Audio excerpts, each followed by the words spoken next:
Сейчас мы продвигаем, я называю антиглобсек. Господин Раhr, или вы хотите? Я хотел ему предоставить слово, если можно. Он из нашей организации. Да. Пожалуйста, возьмите микрофон. Да, можете. Okay, thank you very much. I would like to avail of the opportunity that we have a number of distinctive experts united around the table and online to just get back to the idea of the security architecture which has been discussed here today and yesterday.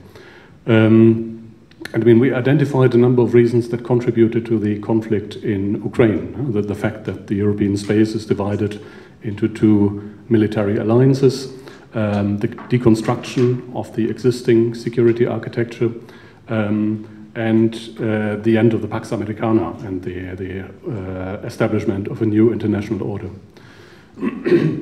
Now, when we look at the conflict in Ukraine, then there have been a number of initiatives that have been developed to end the conflict and to stabilize the security situation in Ukraine. And over the time, the focus of these initiatives has widened. I mean, in 2015, in February, Minsk II was a very regional focus. I mean, it said in the one-page agreement that there should be a special status for certain regions in eastern Ukraine.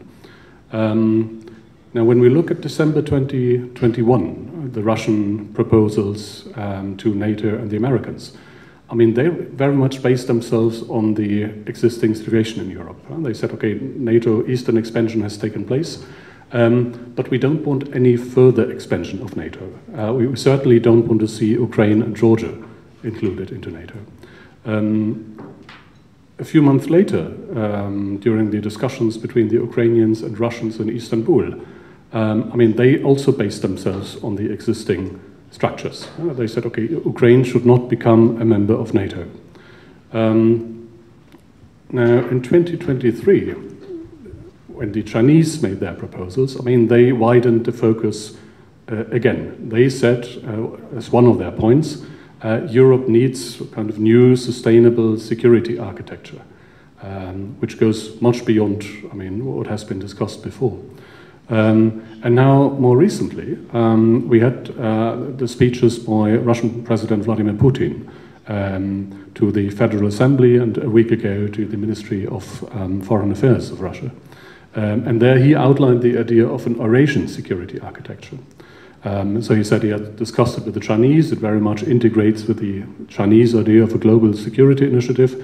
And he also said it's open to all Eurasian countries, including European Union and NATO members.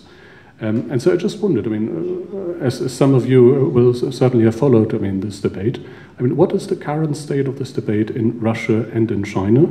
And I mean, what is the state of the debate here on our side of the divided European space?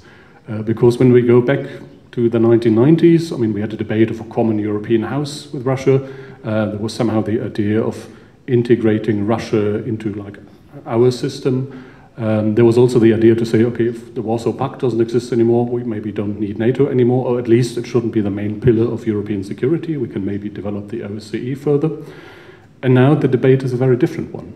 Now it's a Chinese, Russian, Belarusian initiative that somehow wants to integrate Central and Western Europe.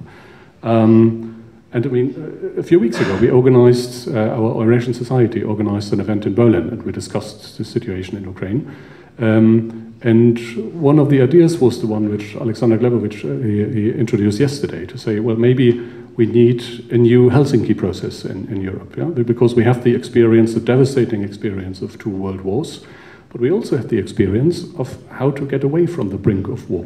I mean, how to get together to discuss problems in Europe and to find solutions.